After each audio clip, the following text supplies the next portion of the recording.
fight fans? It's your boy Terence Crawford, sitting here about to board this plane, get ready to go to Vegas, do a little more preparing, and get ready to become a 3-time undisputed world champion. I'm gonna make all those doubters at the end of the day, at the end of the fight, they all gonna cry when they get home.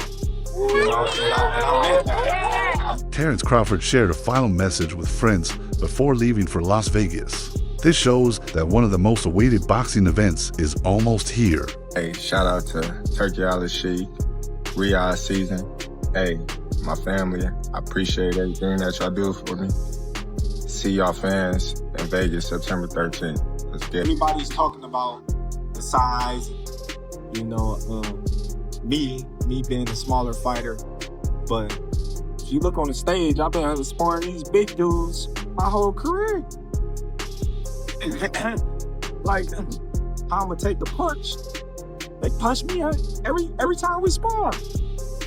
You know, it's okay. At the gym, he has been proving how powerful he is. Those who train beside him say his punches are heavy, showing why the Mexican star is seen as one of the most dangerous fighters in the sport. Every blow is sharp and damaging. It feels like watching a preview of the real fight night where history, tradition, and respect collide.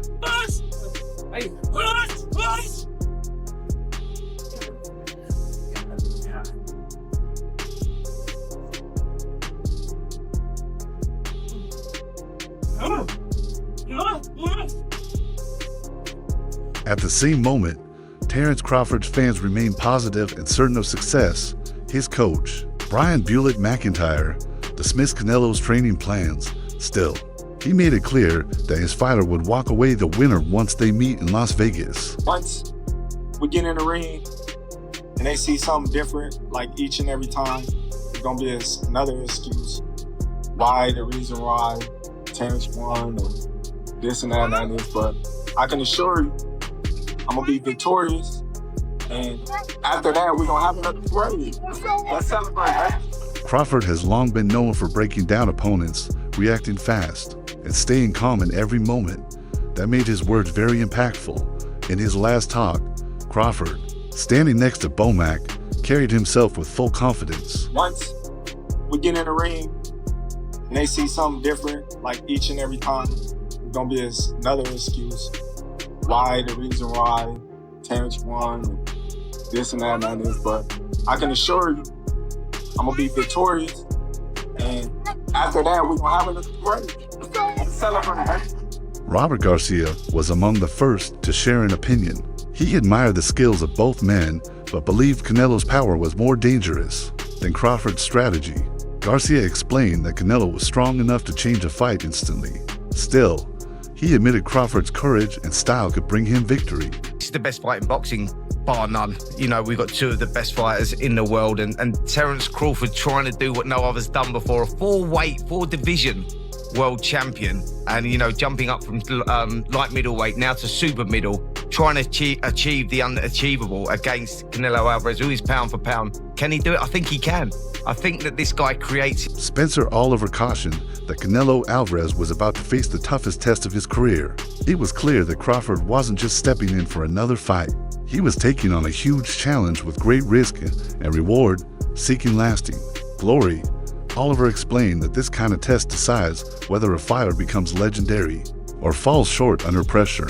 That he lives with any welterweight. His best weight really has been at welterweight. He lives with any welterweight in any division for me, and that's including all the greats. You know, you're going back to your Roberto Duran's, Sugar Ray Leonard's, all those guys.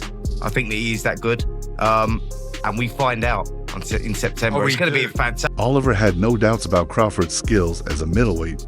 He said Crawford could face anyone, even the sport's biggest names. He believed Crawford's talent matched fighters like Sugar Ray Leonard and Roberto Duran. Oliver predicted that September would be the stage where Crawford proves his greatness. Is that the difficulty that most people would put to Terence Crawford is the size element of things.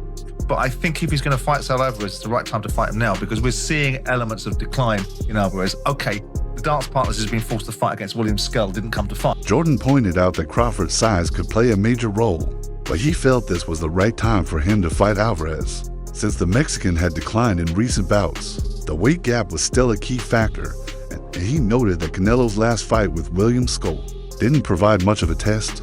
Crawford, it'll be interesting to see how their styles gel and how the fight proceeds.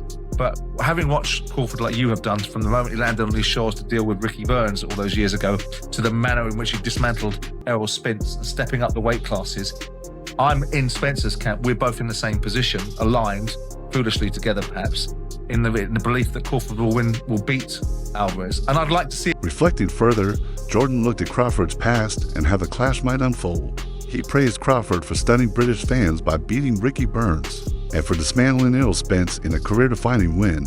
He believed the styles would create an exciting matchup, especially since Crawford could move up in weight so smoothly. You know, Canelo's my guy, but I'll probably lean slightly to Crawford. As the fight approaches, anticipation is building. This is not just another showdown between winners. Both men are considered among the best ever. Canelo has faced countless opponents, proven his power, and shown resilience. Crawford, on the other hand, is accurate, versatile, and tough, all qualities of a true champion. I think that Canelo will be a favourite going in, but it wouldn't surprise me at all if Crawford. Brian Mendoza admitted his views on the fight kept changing. He gave credit to Canelo for his size and ability to carry his weight in the ring. Still, Mendoza noted that Crawford had clearly added muscle, looking strong and ready to prove himself at a higher division. Really did set the blueprint of how to beat Canelo Alvarez. You know, what you do is you're slick, but you throw punches in bunches, you move into range, bomb, bomb, bomb, out of range. You do it again, because Canelo's not that active. He doesn't throw a lot of punches, and he hates movement, hates it. Crawford's got, Crawford, to be honest, Crawford's got to probably make it a little bit of a stinger. Like, you've just got to go in there and just win rounds. And I think Crawford will win rounds in those fights. Oh, definitely. Especially the early rounds. So Canelo may have to do something and try and, because he's not that active.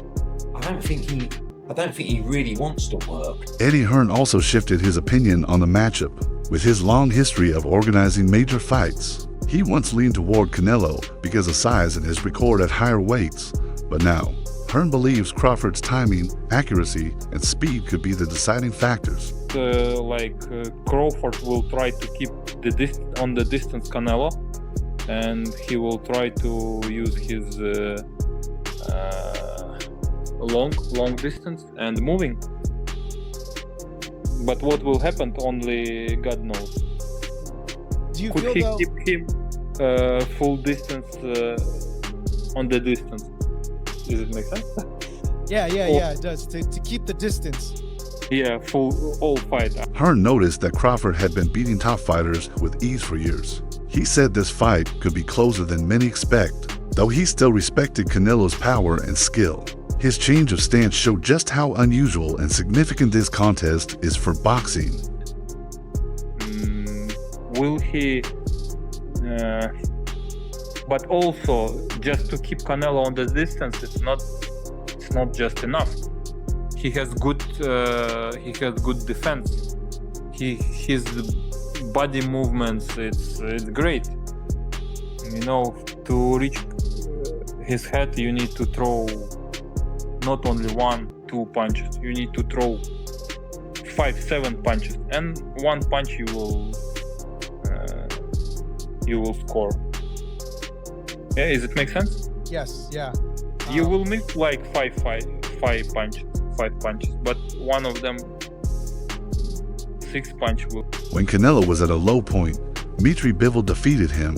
Speaking about the upcoming fight, Bivol explained that Crawford would likely rely on movement and distance to avoid danger, though he admitted that the outcome remained difficult to predict. Fighters, they've shown it over the years. Obviously, 2 times undisputed for Terence Crawford, 47. He's shown why he's one of the best in the history books. But in the other side, you have one of the best to ever do it, one of the pound for pound best for over a decade, in Canelo Alvarez. He's also shown why he's, if not the best Mexican fighter to ever live. I feel like it's... Bivol warned that relying only on distance wouldn't be enough. He explained that Canelo's defense and head movement make him difficult to hit cleanly. To land effectively, Crawford would need to throw combinations, knowing that only one of several punches might connect. It's a lot to put in, 2 weight divisions and have to keep up for 12 rounds against a fighter that has been sitting there for over 5-6 years, fighting the best of the best. He knows how to take those punches. He knows how to roll with those punches. I'm not saying that Terence doesn't, because Terence is an old dog. He knows how to fight. He knows how. Antonio Tarver noted that Canelo had adapted many styles over the years, which made this fight even more fascinating.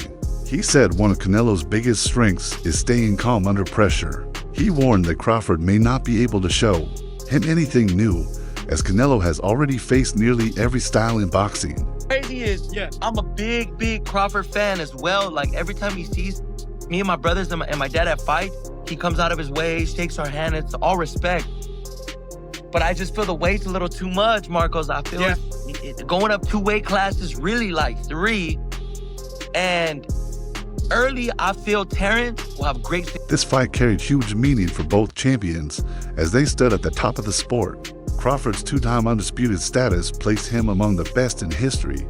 On the other side, Canelo Alvarez had proven himself for over a decade as one of the greatest Mexican fighters of all time. Maybe he'll get Canelo's head snapped back, or, catch Canelo early. Maybe I could see Terence Crawford go southpaw, because you see Canelo has had a bit of problems with southpaws. You could see Canelo, I could see him getting frustrated, picking him up like how he does, like when he gets frustrated. But I say 6th, 7th, 8th round on up, I think he'll figure him out. And we need Canelo to get a stoppage, if not get a get a knockout. I think it'll be great for Mexico, and it'll be great for Razas. But I got Canelo, coming out with the. Others pointed out that weight could be a key difference. Canelo had been in big fights at higher divisions and knew how to handle power at that level. That experience, they argued, could create serious problems for Crawford moving up. Fight was at 154 when I was sparring, but he was very strong, and I think it can hold up in super middleweight. I think so, yeah. The fact that he can change southpaw and orthodox, and technically he's the best boxer in the world, I think he could easily do it, but again, we'll have to see, at the weight. Reflecting on the meaning for Mexican boxing, Fernando Vargas became emotional. He said this wasn't just another fight, but a matter of national pride. A knockout victory for Canelo would elevate him as Mexico's star and give fans a finish they would never forget.